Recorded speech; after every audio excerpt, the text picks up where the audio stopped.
All right, so what I'm going to do is I am going to do I'm going to do a brief teaching of 4.3. So for at this point in geometry, we're now at the congruent statement portion of the lesson of the course. So what that means is the congruent statements,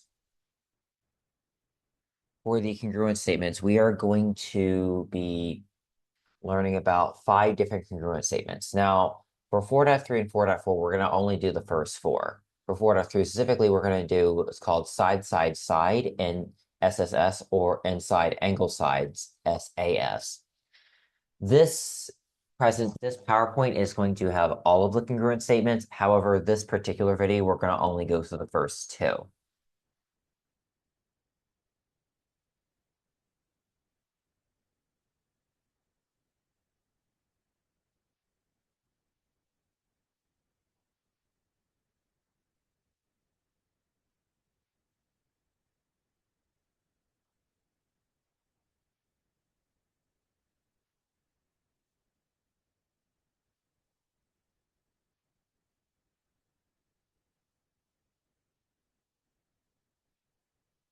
Fun.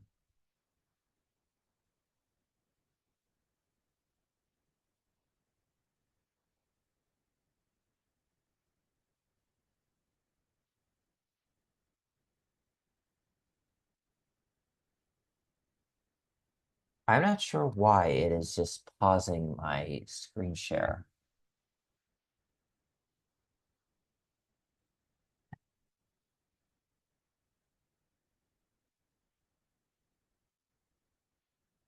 Uh, so we've talked about congruence, and the idea of a congruence is that there's 2 geometric figures with exactly the same size and shape. Now, on the bottom you see a red triangle and a green triangle. The red triangle is triangle ABC. The green triangle is triangle EDF. And while you basically have a translation with this triangle, it is technically still the same shape and size. But you have to be able to use a theorem to be able to prove that 2 triangles are congruent.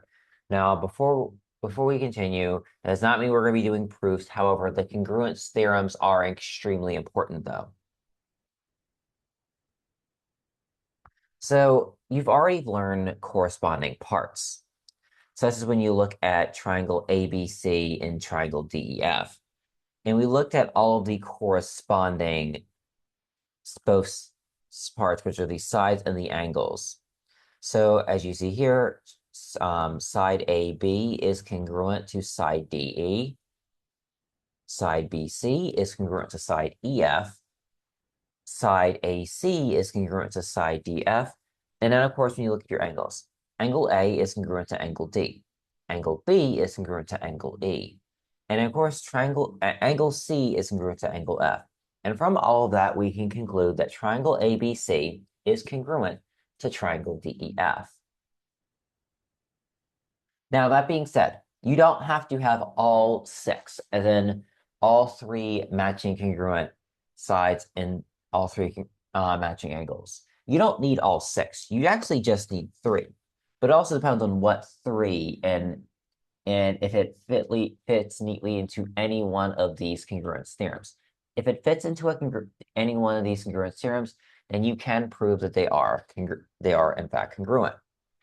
If you can't, then we don't have enough evidence to state that they are congruent. So the first one is our easiest one, which is side, side, side.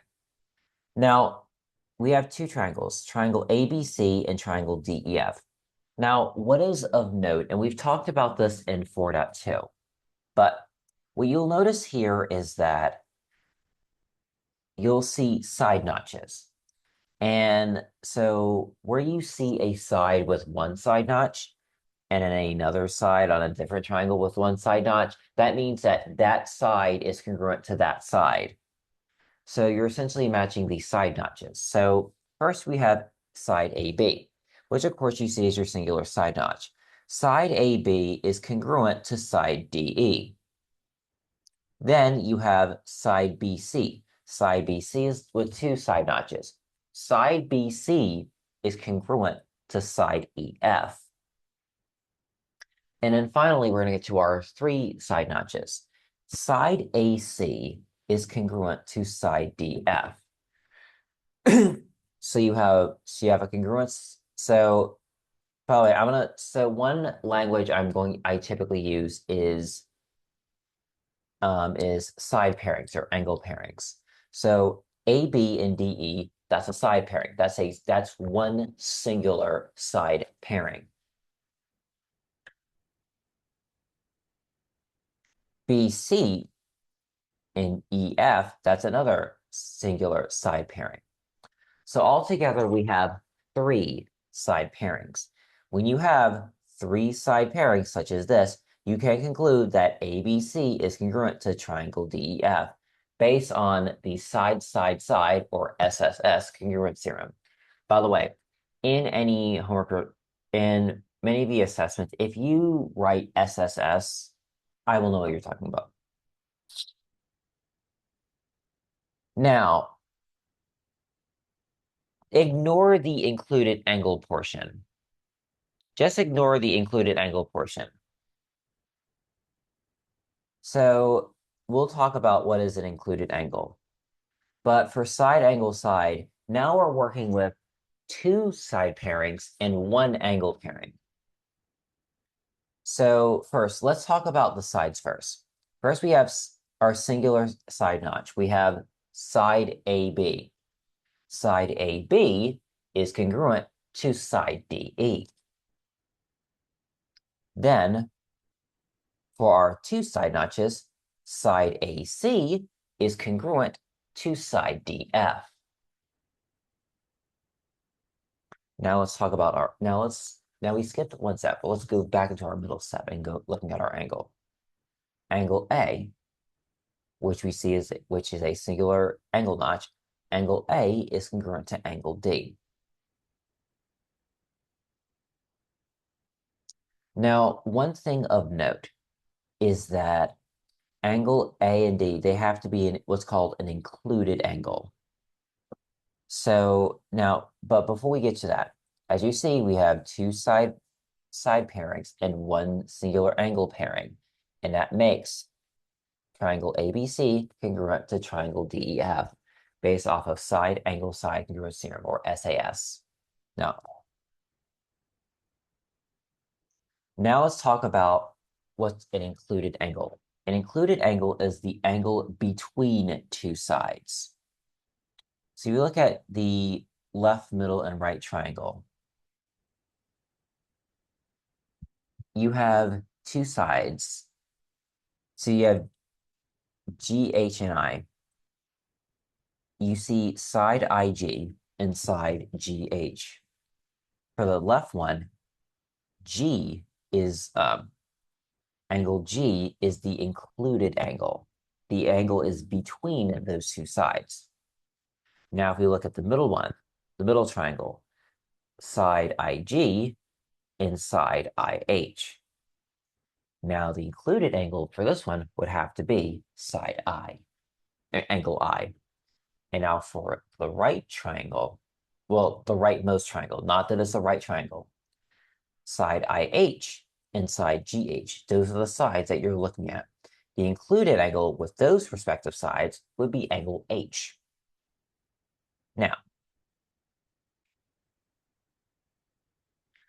the angle in side angle side has to be an included angle, aka the angle has to be in between the two sides within its respective triangle for both of them.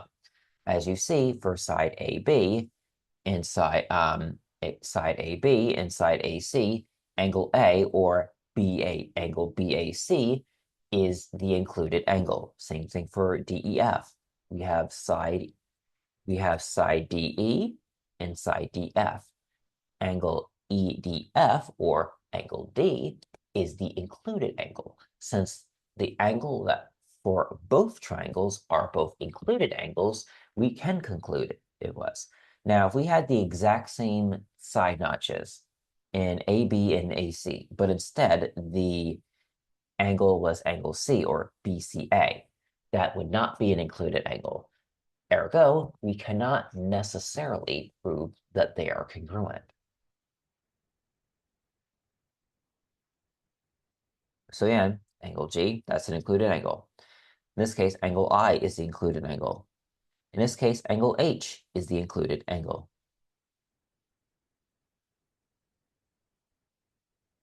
So we're going to briefly name the included angle, YE and ES. In this case, it would be angle E. Now let's look at ES and YS. In this case, angle S. Now YS and YE. In this case, angle Y. So again, now that pretty much concludes the first two congruence theorems. I'm going to break these up into two separate videos. So the next video is going to start right here with angle side angle.